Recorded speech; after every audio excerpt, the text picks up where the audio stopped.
A German tank commander named it wrong before he ever saw it. Standing in the cupola of the lead Panther, rolling into a Belgian market town on a gray morning in the winter of 1944, he catalogued the threats the way his training demanded, and the church at the far end of the street did not make the list. Stone walls, a shattered rose window, a doorway meant for a farm cart, not a 30-ton fighting vehicle. Nothing about it read as a firing position, because nothing about it should have. And that assumption cost him his lead tank before the sound of the first shell finished crossing the square. Here is the part that broke his understanding. There was an American Sherman inside that church. Not beside it, not behind it, inside it, hull swallowed by the nave, back through a hole in the rear wall, so that only the front of the turret and the gun watched the street through the gloom. He never saw the muzzle. The muzzle saw him first. Stories like this one survive because somebody wrote them down, and the men who could confirm the details are almost all gone now. If you want these accounts kept where people can actually find them, take the 2 seconds to like this video and subscribe. It's how the algorithm decides whether a 17-year-old's afternoon in a Belgian church square gets shown to anyone at all. And if your family had someone in the hedgerows or the Ardennes, put his name in the comments. We read them. Now back up and look at what the German commander was actually reasoning through, because he wasn't a fool and his logic wasn't lazy. A Sherman weighed roughly 33 tons.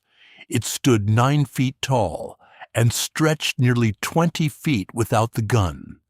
You do not thread 9 feet of steel through a country church nave by accident, and no doctrine either side taught in 1944 told a tank crew to try. Tanks fought in the open, or from tree lines, or dug into hull-down positions on reverse slopes. They did not park inside houses of worship and wait in the dark like a man in a duck blind. So when he scanned that building, his eyes did the thing trained eyes do. They threw out the impossible option and moved on. The impossible option killed him. That's the whole hook of what happened here, and it's the thing this channel keeps circling back to. American crews improvised faster than German doctrine could predict. The Wehrmacht built a magnificent machine for fighting the war it expected, all interlocking arcs of fire and textbook overwatch, and again, it collided with Americans, who simply did something the manual never covered. A single tank commander, whose name the surviving records don't reliably give us, decided a stone church was the best ambush position on the street, and reversed his tank into it. The German column planned for every tank they could see. The problem was the one they couldn't. Look at the geometry, because the geometry is the entire trick. A narrow street funnels vehicles into single file. The lead tank has to lead. It cannot turn its long barrel in a lane barely wider than itself, and it cannot back up, because there's a column of steel-packed nose to tail behind it. That Panther was committed the moment it entered the street, and the Sherman crew understood exactly what that meant. They weren't picking a fair fight. They were picking a slaughter, and they'd found the one spot on the whole battlefield where a Sherman, a tank the Germans did not respect gun for gun, could kill a Panther and live to do it again. The Panther, to be fair to the men inside it, was the better tank on paper by almost any measure. Thicker sloped frontal armor, a 75mm gun with a flatter trajectory and more punch than the Sherman's short 75. In a meeting engagement across open ground, the German crew would have won most days and known it. That morning, none of it mattered, because the fight wasn't happening across open ground. It was happening at a range of maybe 40 yards, from an angle the Panther's frontal armor was never facing, delivered by a gun the crew never located until it fired. The first shell went into the side of that lead tank before anyone in the column had processed where it came from. And in the seconds after, a very experienced, very professional group of German tankers sat trapped in a Belgian street, trying to solve a problem their entire training told them shouldn't exist. To understand how one Sherman ended up in that church, we have to go back a few days and a few miles to a decision nobody ordered. A steel plate about 2.5 inches thick at the front hull, sloped, welded and rolled from good American alloy. That was the number that got the Sherman its ugly nickname. 2.5 inches. The Panther that morning carried more than 3 inches at a steeper slope, and the Tiger carried 4 inches of nearly vertical face that could stop most of what the American gun threw at it. Set those figures against each other, and the German conclusion followed. They decided the Sherman was already obsolete. You have to understand where that confidence came from, because it wasn't propaganda, and it wasn't stupidity. By 1944, German tank crews had spent 2 years watching their heavy armor kill enemy tanks at ranges the enemy couldn't answer. A Tiger's 88 could open a Sherman at 2,000 yards. The Sherman's standard 75, firing back at that distance, would scratch the paint and announce its position. Crews on both sides knew the arithmetic. American tankers called their own machine the Ronson, after the lighter advertised to light every time, and the Germans had a word for the way a struck Sherman brewed up. The nickname was earned in the worst way a nickname can be. Here is what the chart didn't show. The Sherman was never built to win a duel with the Tiger, because the American Army was never planning to fight tanks with tanks in the first place. That's the piece the German confidence missed, and it's the piece that turns this whole story. American Doctrine handed the tank-killing job to towed guns and to the tank destroyers, lighter, faster vehicles with bigger guns and open turrets. The Sherman existed to do something else entirely.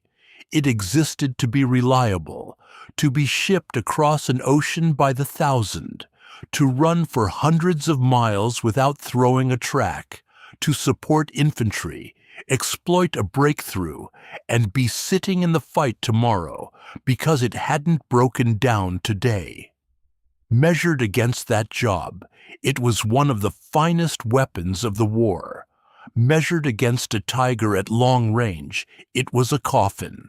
The Germans kept measuring it against the Tiger. Look at what mattered when nobody's shooting.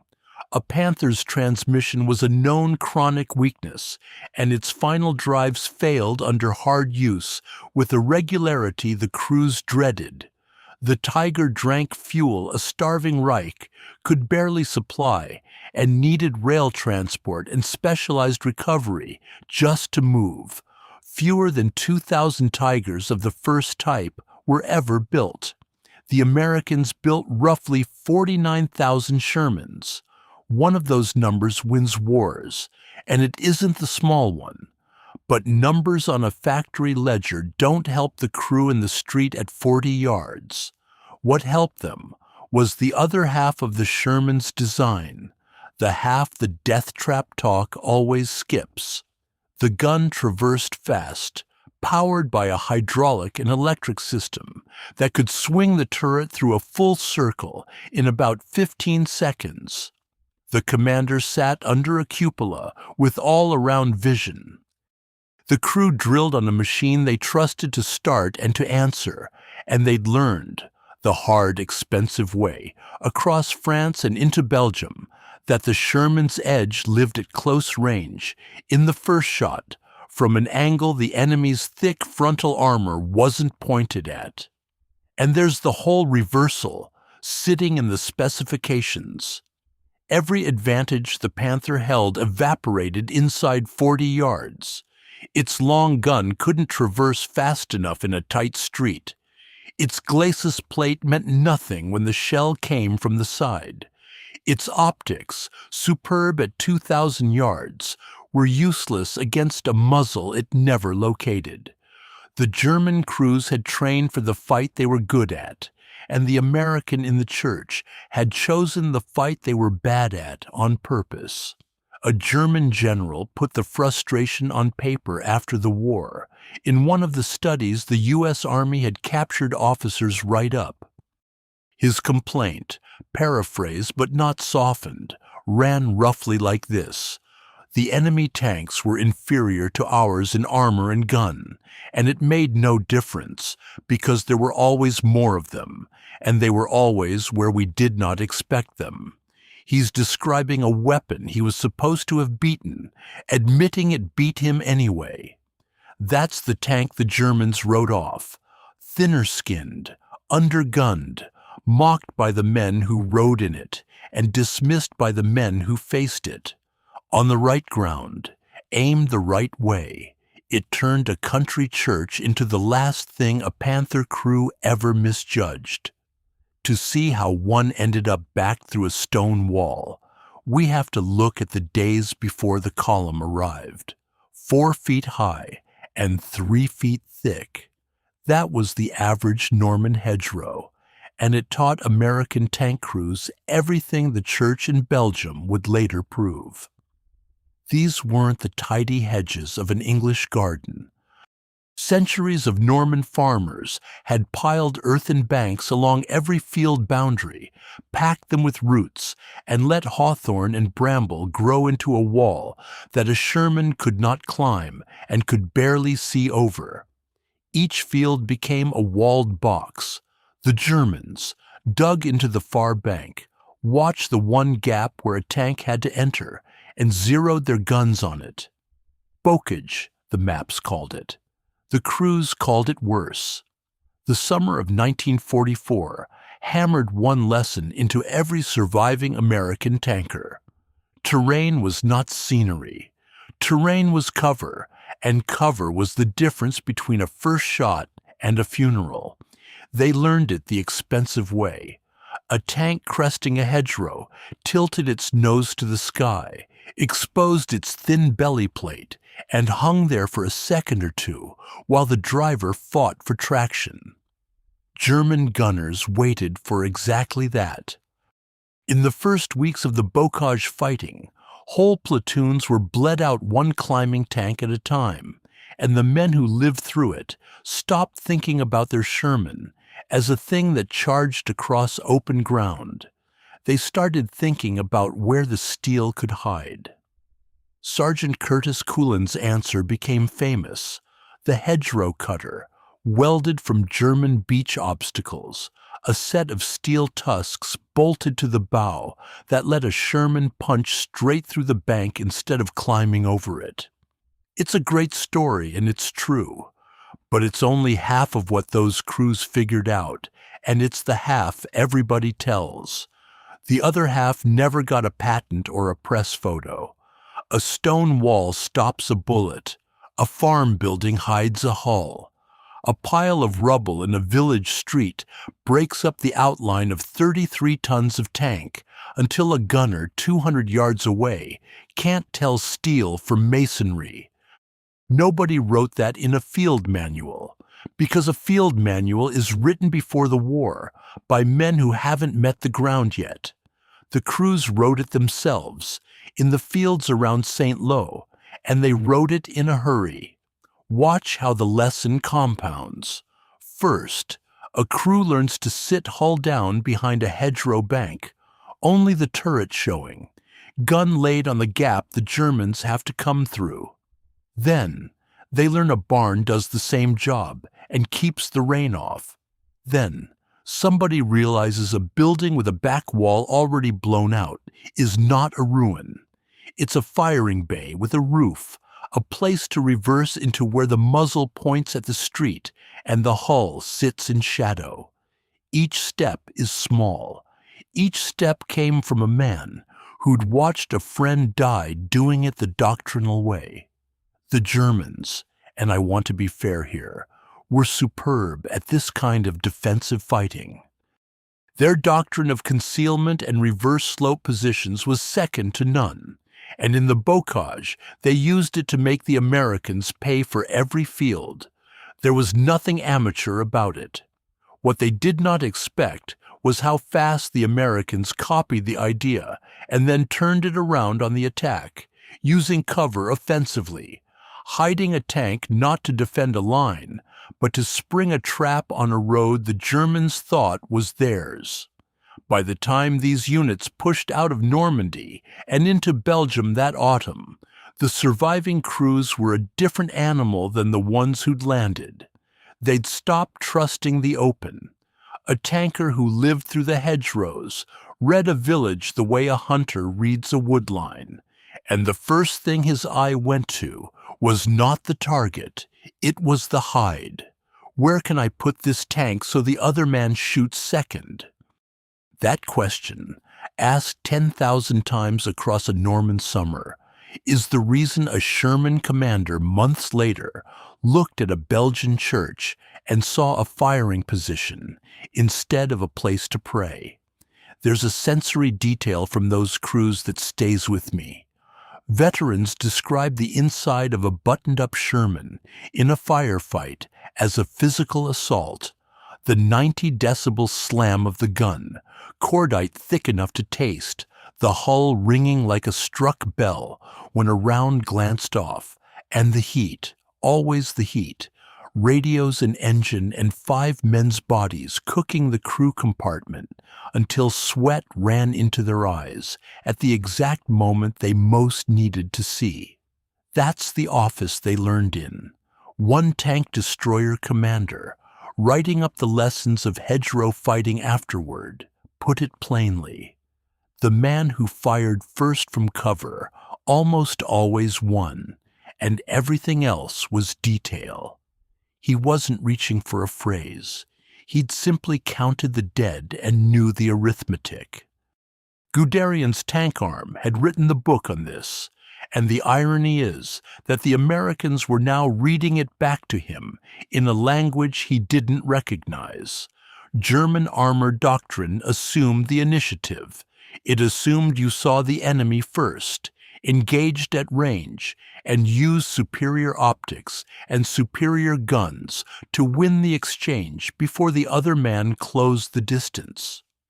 Everything about the Panther was built around that assumption.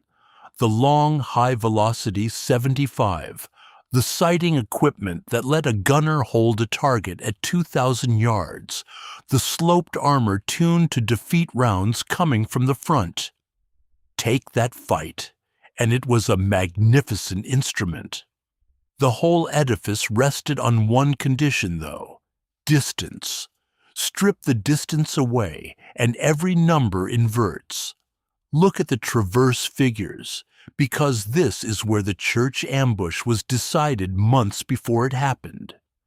A Panther's turret rotated by hydraulic drive tied to engine speed, and at idle, which is where a tank sits when it's rolling slowly into a town, not revving for a fight.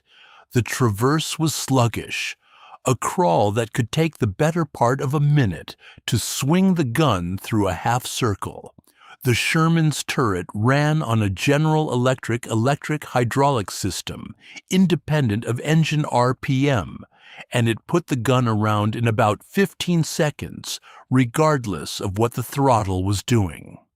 At 2,000 yards, that difference means nothing, because nobody's turning fast. At 40 yards, in a street, with a target already off your bow, it's the whole ball game. The tank that gets its gun on first shoots first, and the tank that shoots first from cover, as one American officer had already noted in his after-action report, almost always won. So the match was never steel against steel. It was steel against cunning, and the Germans kept bringing steel. American commanders understood this and made peace with it, and their opposite numbers found it almost impossible to accept. The United States Army had decided deliberately to fight outnumbered at the point of contact in tank versus tank terms and win everywhere else. It built a tank that was merely adequate in a duel and superb at everything surrounding a duel: the shipping, the running, the fixing, the sheer showing up. Then it trained crews to refuse the duel on the enemy's terms. Don't meet the Panther at 2,000 yards where he's built to kill you. Make him come to you. Put your tank where his optics and his gun and his frontal armor are all facing the wrong way, and turn his greatest strength, that long committed barrel in a narrow lane, into the thing that gets him killed. It is a doctrine of fighting weak on strong by choosing the ground so completely that strong on weak is the result. The Germans had a phrase for what this did to them, and it shows up again and again in the post-war studies they wrote for the Americans. General Fritz Bayerlein, who had commanded Panzer Lehr and watched his division ground down in exactly this kind of country, described the American way of war as a thing that gave his men no rest and no clean fight. The enemy was everywhere. He was not looking, struck from cover, and vanished before the heavy guns could answer. Paraphrased, but that's the shape of it. What he actually wrote about the constant ambushes and the loss of initiative was bleaker than any summary makes it sound. He was a professional, admitting his profession had been outmaneuvered by amateurs who wouldn't fight the way the manual said. And that word, amateurs, is where the German misread was total. They looked at improvised hedgerow cutters and tanks hiding in barns and saw a lack of doctrine, a scrappiness, soldiers making it up because they had nothing better. What they were actually looking at was a faster doctrine, one written in the field, in a summer, by men who updated their tactics between engagements instead of between wars. The Wehrmacht's tactical manual was brilliant, and it was fixed. The American approach was rougher, and it learned on Tuesday what killed it on Monday. Set the two tanks side by side one more time, and the picture is honest. The Panther was the better tank. More armor, better gun, better glass, and in the fight it was designed for, it would beat a Sherman most days of the week. None of that is in dispute, and the American tankers who survived the war knew it firsthand. But wars aren't fought in the abstract on a proving ground, with both crews warned and ready. They're fought on specific ground, at specific ranges, by crews who either chose that ground or didn't. In a Belgian market town in the winter of 1944, one Sherman crew chose the ground down to the last stone. The Panther column drove into the choice. To see how, we have to walk into that town with them. The commander picked the building before he picked the fight. A stone church at the dead end of a market street, its nave running square to the road, the big double doors and the wall around them already cracked from earlier shelling. To a man who'd spent a Norman summer reading Villages for hides, it read like a firing bay somebody had built by accident. The walls were thick enough to hide a hull in shadow. The street outside ran narrow and straight, which meant a Panther coming down, it would be committed, boxed by the houses on either side, unable to swing wide, or reverse fast if things went bad. And the angle mattered most of all. A tank sitting inside that nave, gun poking through a broken wall, would take the column across its flank as it passed, hitting side armor at a range where the 75 didn't need to be a good gun, only a loaded one. So they backed in. Not drove, backed. These men knew exactly what they were doing. A Sherman reversed into a firing position, keeps its drive sprockets and its engine pointed away from the threat and its gun pointed toward the street. So the first move after the shooting is a move forward, out and away, not a panic three-point turn under fire. The driver walked it back through the shattered wall by feel and by the loader's hand signals, stone grinding under 33 tons of track, masonry dust sheeting down off the arch as the hull shouldered through an opening that hadn't been built for it. Rubble does the camouflage work for free. A tank sitting in the wreckage of a wall, it just broke looks from 200 yards down a gray street, like more wall. Then, the waiting. This is the part the movies get wrong, because waiting is where the whole thing is actually won.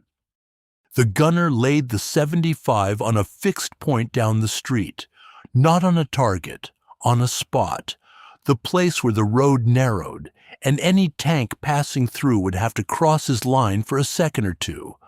That's the discipline the hedgerows taught. You don't hunt the gun across the street looking for the enemy. You aim at the ground the enemy has to occupy, and you let him drive into it. The commander dropped down under the cupola, cut his silhouette, and put his eyes on the one slice of street that mattered. Somewhere behind them, the crew ran the arithmetic every ambusher runs. First round on the lead tank to cork the street, because a burning Panther in a narrow lane is a wall the ones behind it can't get around, and a column that can't move is a column you kill at leisure. Kill the front, trap the rest. Everything after that came down to nerve. Nerve has a price at 40 yards. The lead Panther fills your sight, and it is enormous, and every instinct you own is screaming to fire now, while you can see it, before it sees you. Fire early, and you hit the glacis, the one plate on that tank built to shrug off your shell, and you announce yourself to a column that now knows exactly which pile of rubble to flatten. So the gunner has to sit there, gun laid, finger off, and let the biggest threat on the battlefield roll past his muzzle unshot, waiting for the flank, waiting for the soft side, waiting for the angle the last 4 sections of this story were all about. That's not courage in the charging sense. It's the harder kind, the kind that holds still. The temperature inside a buttoned-up Sherman in December is its own detail. Cold steel, breath fogging. The crew dead silent because sound carries, and a Panther commander standing in his own cupola, 40 yards off, might hear an idling radial before he ever sees the muzzle. 5 men not moving. One gunner with his eye against the sight and his hand light on the traverse, feeling the turret ready under 15 seconds of power he'd never need to use because the gun was already where it had to be. Down the street, the German column did exactly what German doctrine told it to do. It moved. It advanced into a town it believed was clear, guns forward, optics scanning the ranges those optics were built for, the far rooflines, the distant approaches, the 2,000-yard threats that weren't there. The church at the dead end didn't make the list, for the same reason it never made the list in the first section of this story. It was too close, too quiet, too much like rubble, and behind the wrong plate of armor to be a threat.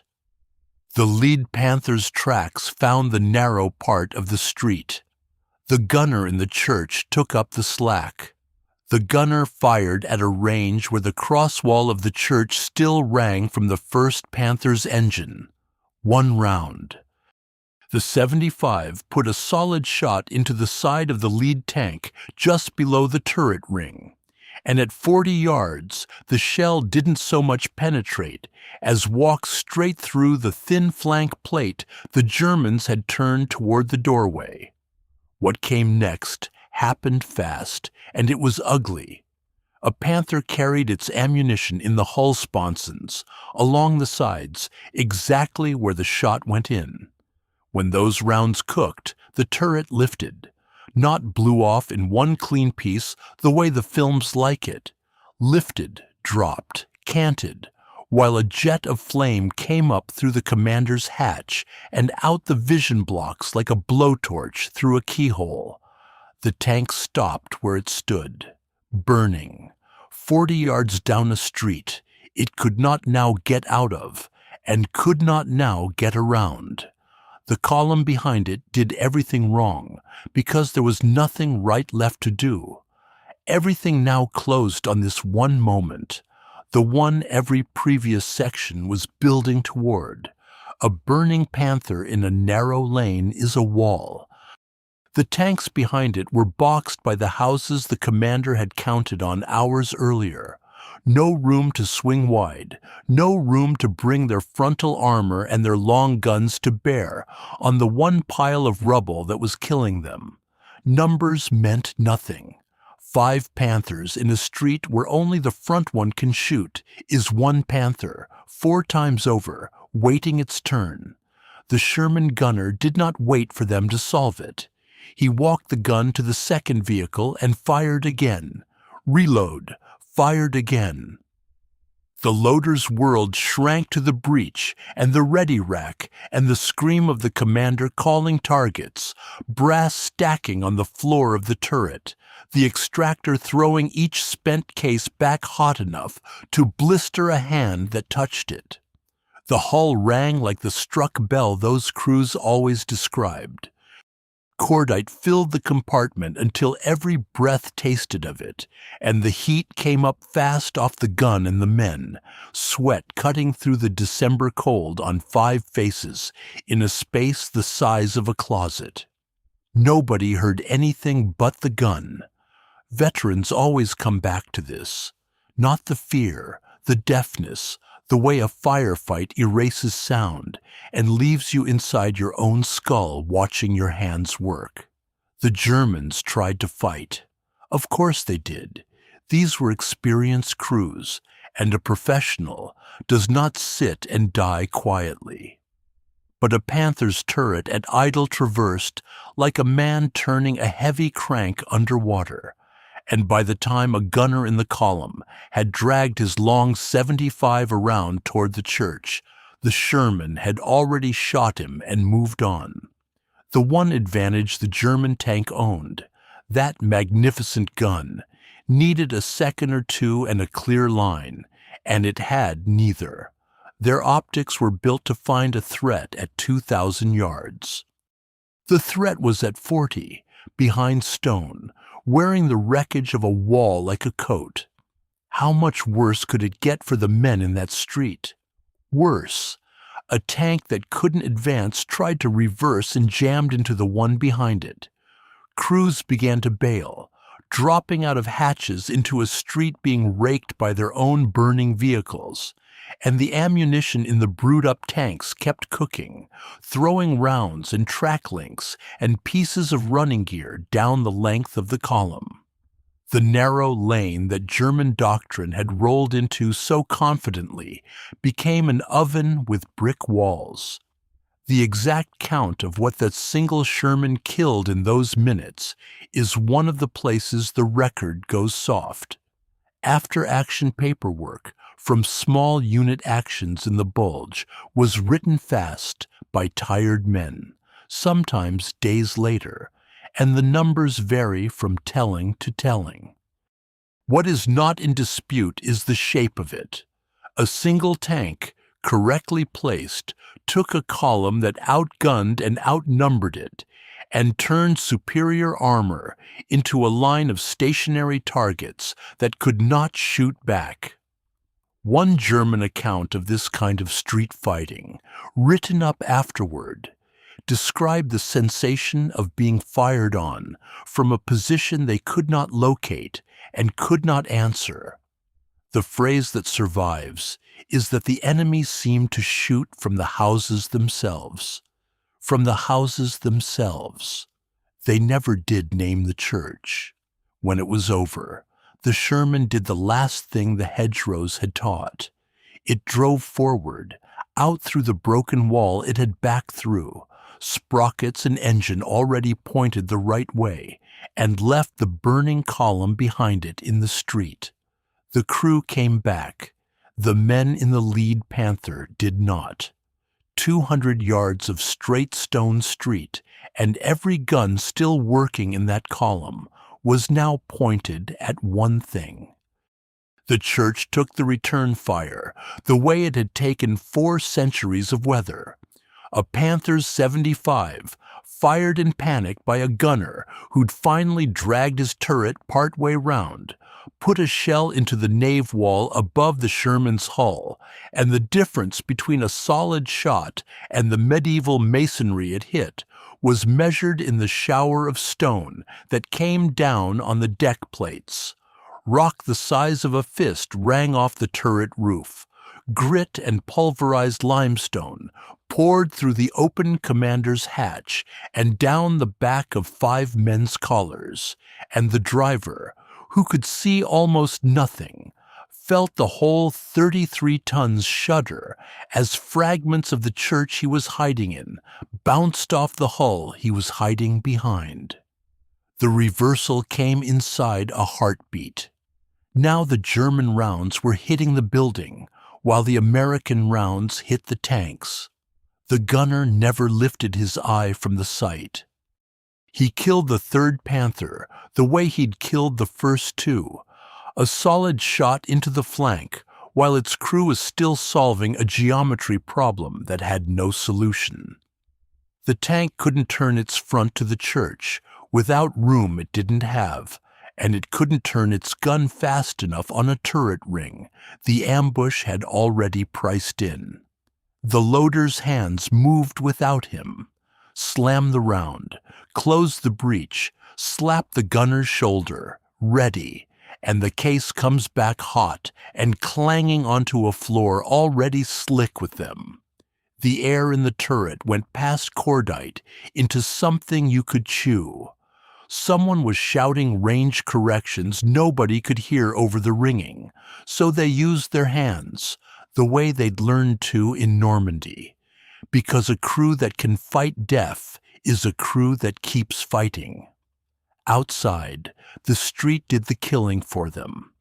Ammunition in the burning tanks lit off in long strings, and the sound of a Panther's own rounds cooking is the sound the men trapped behind it heard last. This is where the German record turns strange. The survivors of actions like this one, the ones who bailed and lived and were taken and questioned, could not reconstruct what had happened to them. Not wouldn't, couldn't. In their accounts, the fire came from an impossible place, from a direction their doctrine had already ruled out, from a target their optics had swept past because it sat too close and too low, and behind the wrong armor to register as a threat. They knew, professionally, that a single medium tank had done this. They had counted the wrecks, and the men who wrote it up afterward kept reaching for explanations that made the arithmetic bearable. More guns than there were, anti-tank positions that were never there, a trap sprung by a force many times the size of the one that actually sprang it. One of them, describing this kind of ambush for his interrogators, said the Americans fought like men who had already read your orders. Paraphrased, but that's the shape of it, and it's the most honest thing in the file. What he was describing wasn't clairvoyance. It was a crew that had chosen the ground so completely that the German plan, the good German plan, executed by good German crews, walked into a killing box built specifically for the way that plan worked. Look at what the disbelief actually admits.